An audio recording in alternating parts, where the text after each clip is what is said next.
AIPAS has sent us the F3 and asked us to just give our first impressions and thoughts on what this bike brings to the table, especially at its price point, and we said we would happily oblige. So we are going to take out the AIPAS F3, give it a ride. We will show you some clips of Brad unboxing the bike, and then of course let him take it out and ride it as well, and then give you some pointers and let you know if this is the bike for you.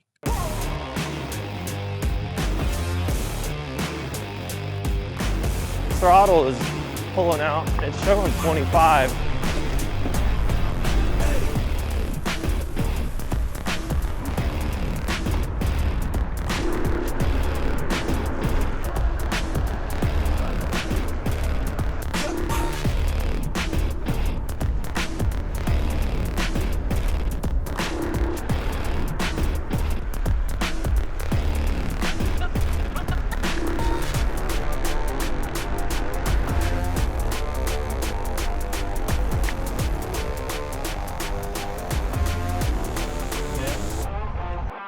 Roll it in, and then there it is.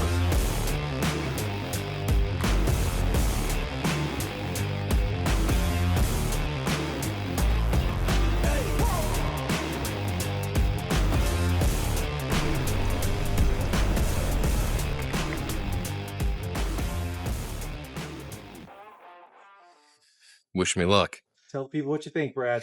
Don't die. Rule 1. Yeah. Motor's quiet. Shift's good.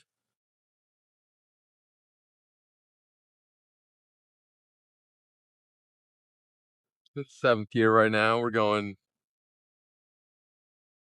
22, it says. I'm still able to push the pedal, so that's nice. It doesn't have the ghost pedaling. Power feels good. It's nice, kind of call it gentle acceleration. This color really shines in the light too. This metallic red's nice. It's a pretty inexpensive e-bike, but I would definitely say that people wouldn't notice that at first glance. It's got a real nice look to it, nice color, all the same controls you find on, more expensive bikes.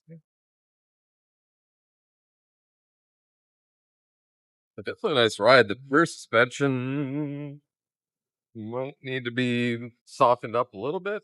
Let's get a little bit more kind of float. Sorry. Get a little bit more float out of the rear suspension. We could try it on the. Yeah. Plenty of power going up and down.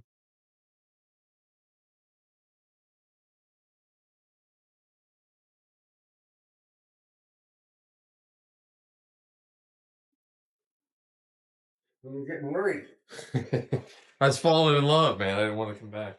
So it's early, but we're just gonna go ahead and see about getting this thing into some sand. Oh man, yeah, I don't know if it has the power for this sugar sand here in Florida. Oh, maybe, no. I need way more speed. There we go. Okay. Oh, all right. Not bad. This is really loose though. Oh, this sand is really, really hot. Don't hit the rocks. Okay. Oh, all right. I can't imagine that the battery would last too long in sand like that, but that was not terrible, not at all, especially for this bike. They're claiming 1500 watts peak. We know that that's not the case. Like when you take 20 and multiply it by 54.6, which is the maximum charge voltage for the AIPAS F3, you don't even get 1100. Now that's the max current from the Galaxy controller inside, giving the motor its power, or access to the power. But that just wasn't, it wasn't a bad feel. And I have my expectations. And if I know that I'm going to be doing stuff like that, I'm not going to pick up a folding full suspension e-bike. That's not the purpose of this e-bike. So keep that in mind. But just knowing that it made it through is worthwhile. So the settings of the bike, the only one that I know of by heart is P08, and we would bump that up to the full speed.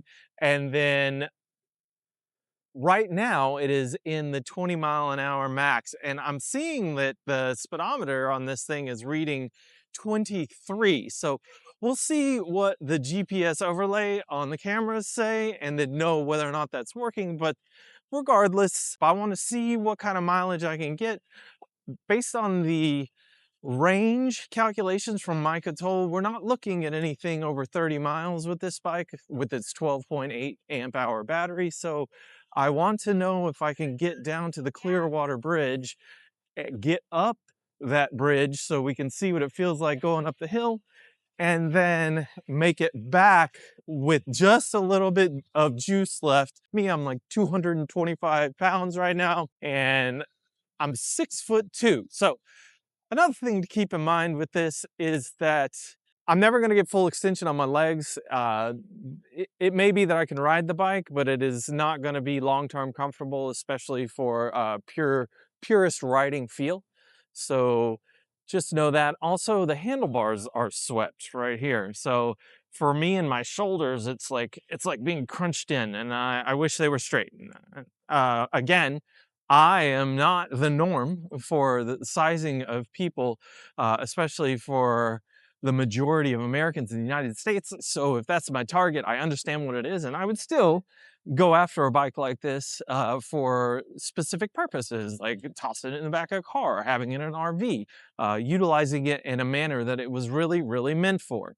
So while I'm out here riding, I'm going to go ahead and change the top speed settings. And to do this, I'm going to hold simultaneously plus and minus, and then I'm going to hit the plus button once it gets into this P settings. I'm going to go to P8.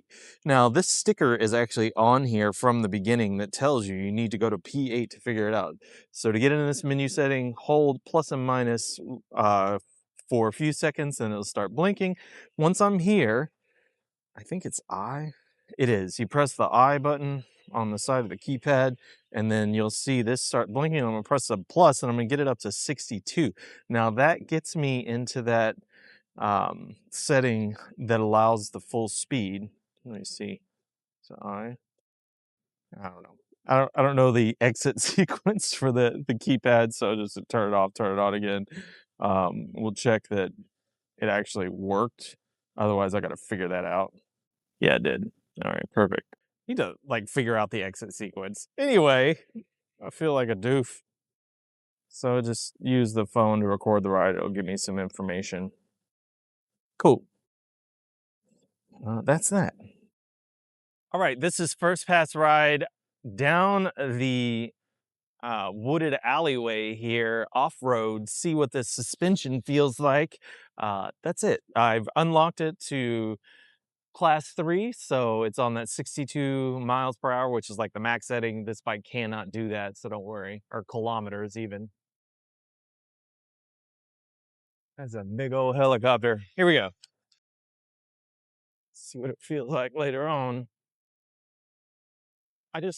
I know that I'm still sitting down, so that's part of it. And then this throttle is pulling out. It's showing 25. This is actually pretty good. Like comfortable. Like the seat combo isn't bad either, which, if you're sitting down on a roadway like this, there's 28 right there. Then, it's got to make you wonder. So, like, I'm trying to keep my butt on the ground. Normally I'd want to stand up, but that's pretty dang good. For not being able to make adjustment on that rear shock, I am not disappointed with how that felt. Not bad at all. So the throttle is tethered to PAS. Not a big fan of that at all. So I want the throttle to be free of any association to PAS levels, but that's just not the case. PAS 1 seemingly is topping out at 11 miles an hour. PAS 2 comes in at 14.7. Now, what I need to tell you is I'm not recognizing, a real strong takeoff with these things, but I also have been riding some higher powered e-bikes of late, so my senses might be dulled, and I may need to come back to reality for a little while just to get a sense of what the mainstream is feeling and what the commoditized e-bikes of this genre are looking and feeling like as well. Has 3, 17.6, 18, all right, 4, okay. 4, I'm ghost pedaling, or I'm pedaling really hard at 25. Like, I can get it done. There's no way I want to keep this pace or the cadence with my legs. And then PAS 5. So 4 was 26 and PAS 5 is 20.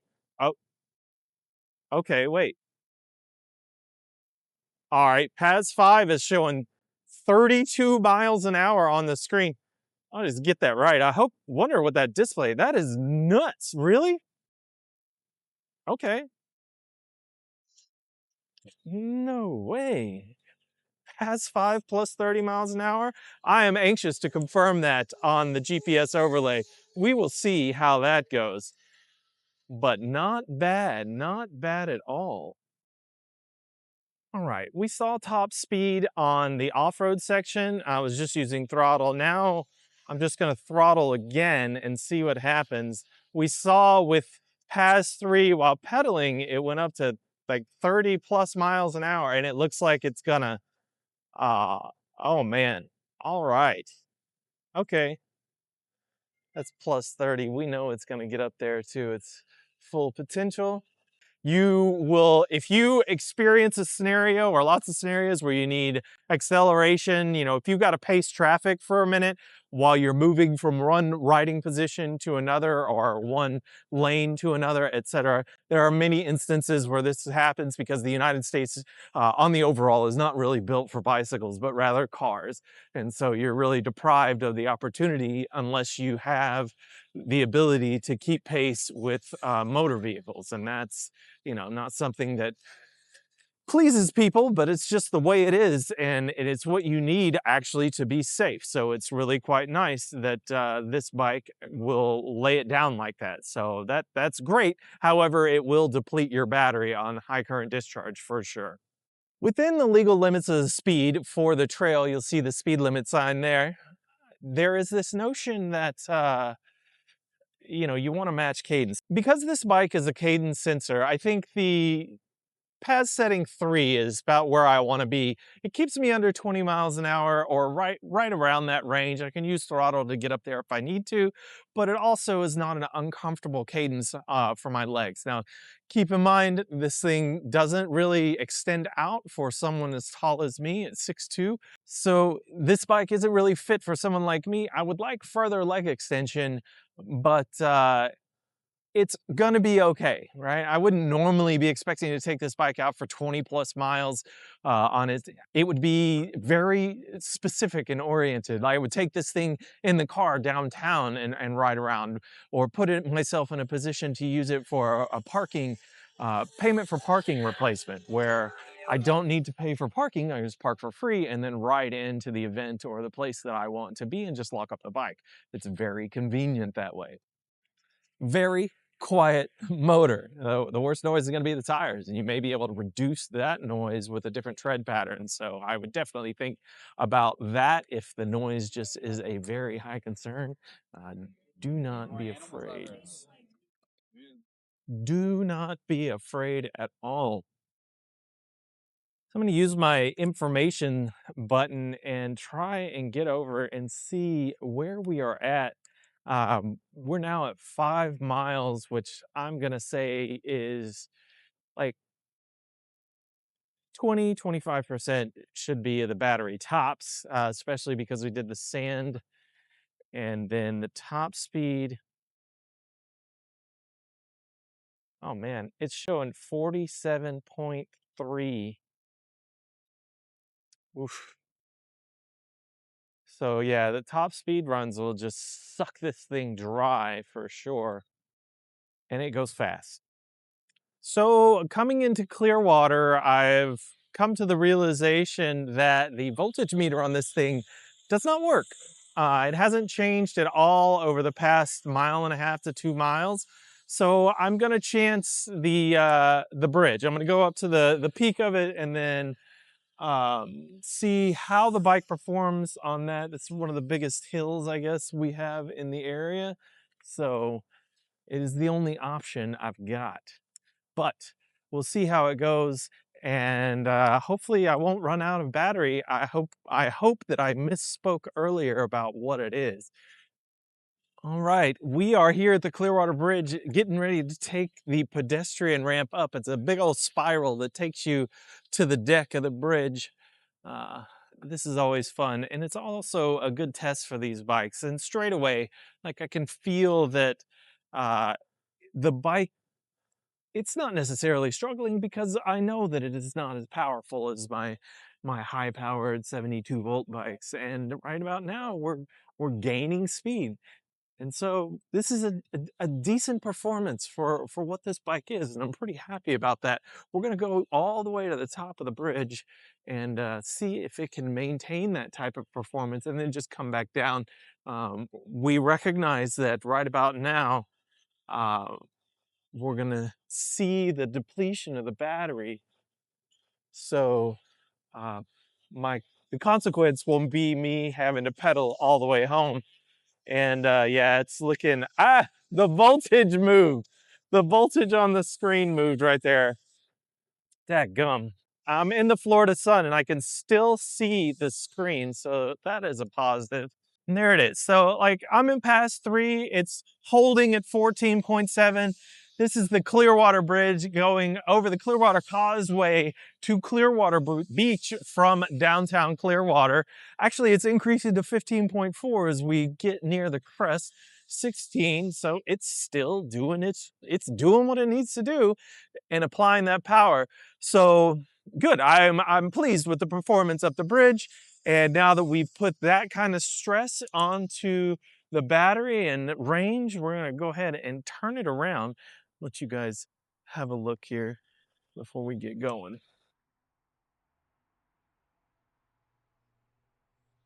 Now we're just going to take it back. The rest of this ride is going to be predominantly about how well the battery range goes. If I make it back, I'm going to be pleased because we're talking about 20 miles in this ride. So should be a true test. If it's 20 plus and it takes me, the heavier rider, back plus the high speed rides, etc., then we know that the Mica toll constant holds, and therefore the range and capacity of the battery statements will be good as well. So hang tight, we'll let you know. So hitting the brakes on this isn't bad either. I'll come around, we'll get up to about 20 headed down the spiral ramp and see. Oh yeah, that's not bad. Not bad. I did a good job.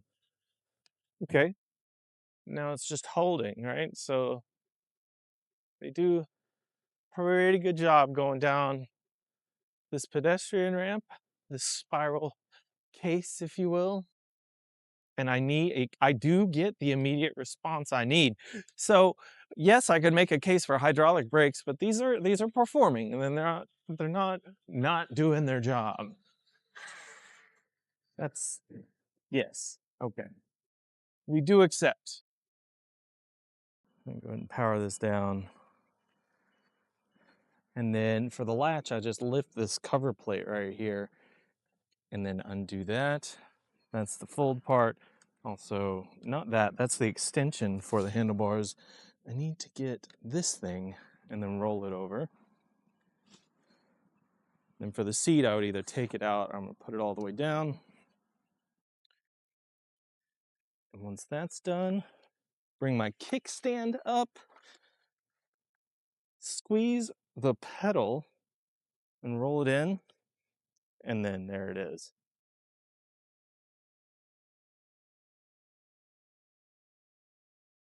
Not bad. I mean, I could definitely get it in the car. You could see that the swept handlebars actually make it wider out as well. But either way, it gets the compact aspect that you like, and it'll get the job done. Perfect. So now let me see. I'll just pick up the end that is leaning down and then roll this around. Now, one of the things that is a bit tricky here is this folding mechanism. You got to make sure that the head of the screw, the divot in this thing, once you bring it around, hits directly on the head of that screw. And then roll this over. Once that's done, bring your handlebars up. Make sure everything locks into place. Bring my seat up. And now I bring it to the highest point, which is right there. Close that. Kickstand down. Bring out my pedal. And the other one if I fold it. And that's that. Well, it looks like our voltage has recovered and it's now at 47.1. I did see 47.5 before I just started back on this hill, but I now have high hopes that we're gonna make it back. So we did tackle the incline of the Clearwater Bridge and as well got our high-speed sand test. Now we just need to check the range as we go. We are now at 14.2 miles and let's see, voltage is reading 45.6. I'm not sure how confident I am with the voltage readout on this bike at any given moment, but it looks to be holding true to the notion of capacity in terms of the bars, etc. There are 2 bars left on the screen, but it's reading 45.6. Low voltage cutoff is 40 volts. Looks like we're gonna make it.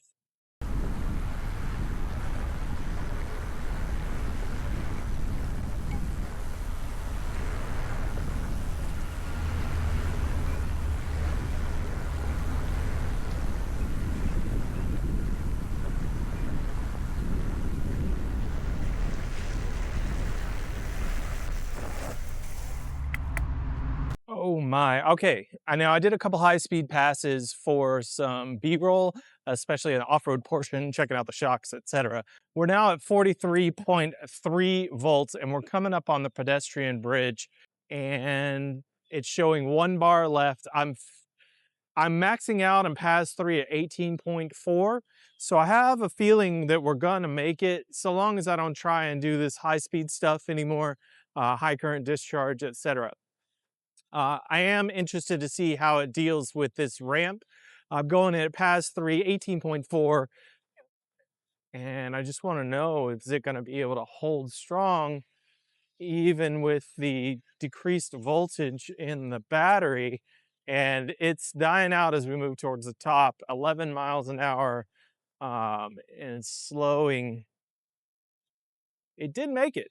So, all right. There's definitely a warning that the battery is going dead. So you'll know that just by the decrease in the overall power, but it looks like it's gonna do the job. It has handled all of my high-speed passes, the time in the sand, going up the Clearwater Bridge, coming back, and then it looks like it will come in. Yeah, so that didn't even decrease what the voltage readout is right now.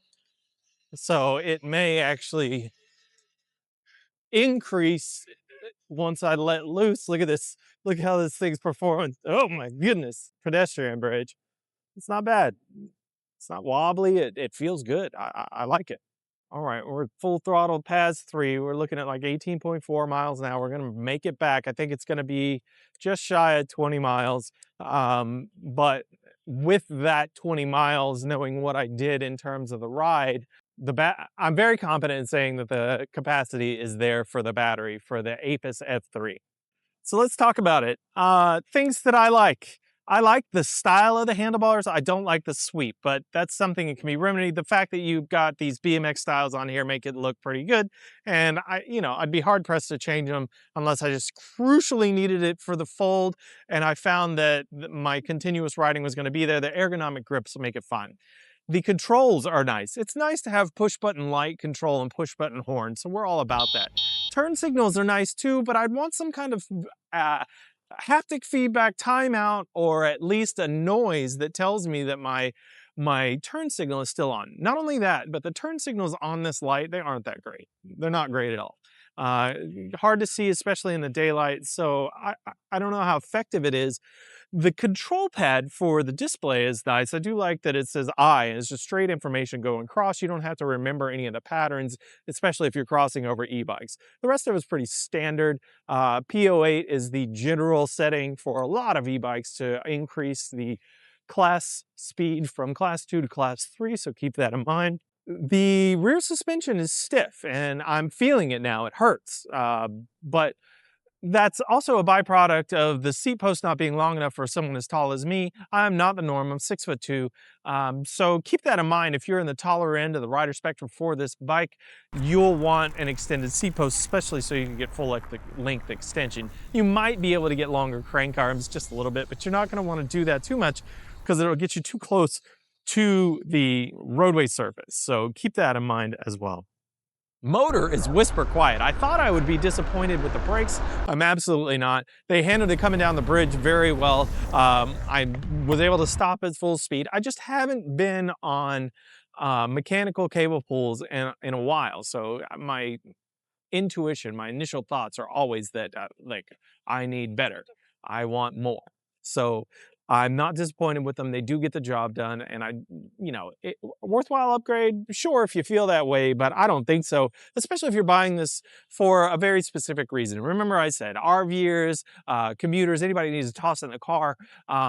You're not going to get that excessive like service food delivery range unless you do decide to add an extra battery or get a battery to have with you. Dual battery setups are my jam. The review is complete, and we have taken this out and tested the battery. And the number one thing that matters most to us is the range for this bike. And it did come through. The Micah-Toll constant calculations showed, and then we were able to get to 20 plus miles of range. And a lot of that was near 20 miles an hour at all times. We did a sand test, we did a high speed test. We went up the bridge, we did all of the things. And so that part is very important. If you're looking for an economical, full suspension, 20-inch folding e-bike with lots of accessories, then this is the one, right? It looks good, they changed the paint scheme, and they are making constant improvements even inside the model lineups, which AIPAS has put out. There is a whole different color scheme that they're putting out. Some things that we like about the F3. The BMX style bars that actually fold. We're a really big fan of that. You also get push button lights and a horn, which is a really nice accessory. And I will say that you get turn signals as well. There's no indicator for on and off of the turn signals, and it doesn't make a sound and it doesn't turn itself off. So if you actually leave them on, you'll just be blinking all the way down the road. So consider that when you're going. The lights for the turn signals are only on the rear, and they're not very bright. It's not something that you're going to see during the daytime very well at all. I can imagine that it would be helpful at night, so keep that in mind as you're moving forward. Lights, horn, fenders, seat, the full suspension makes it a nice, easier ride, especially when you're going a long distance with this bike, and the seat held up, right? After about 15 miles, I started to feel it, but I was definitely glad to have the full suspension. The rear shock could be dampened just a little bit. It's a little bit stiff. It was hard, and there's no adjustment, so that's something to consider. I was pleasantly surprised with the cable mechanical pull brakes. They actually got the job done, held up very well when I was coming down the bridge, and brought me to a stop abruptly and quickly when I needed it. With the price point being where it's at, we would also look for an 1134 or 1128 freewheel versus the 14 tooth that you get for high gear, and then perhaps a bit more travel in the front end and adjustability in the rear shock. Other than that, we really like the color, we like the accessory options that they're providing, and then if anybody else figures out how to do the exit out of the menu without having to turn off the bike, please let us know in the comments below. Some of the disappointing areas. One, the turn signals are only on the rear and you can't see them. Two, the miles per hour, like speed gauge is off by like 2 2 to 5 miles per hour at any given time, and this has been confirmed with other YouTube influencers across the sphere, and we recognize that it's an issue. There's no way to change the diameter or adjust it, so it's static, and that's just the way it is. So if you understand that, you will have to mentally adjust your speed versus what you are getting on the readout. Consistently, it was 2 to 3 miles per hour over what the actual GPS speed was. And if you check other reviews for the F3, you will find the same thing. Do we think this bike is worth it? Absolutely, right? At less than $900 retail before taxes, it is a surefire bet for a good quality ad, especially if you're in need of an economical price point that will deliver on its range, and that is what happens here. If you feel like this might be the bike for you, we will leave a link for this bike in the description below, and we appreciate you utilizing those links to help keep this channel going. Be on the lookout for accessory videos, dual battery, etc. with the AIPAS F3, and then check out the other videos in the video catalog for electric all-wheel, and as always, recharge, unplug, go the distance. We'll talk to you next time. And see about getting this thing into some sand. Oh man, yeah, I don't know if it has the power for this sugar sand here in Florida.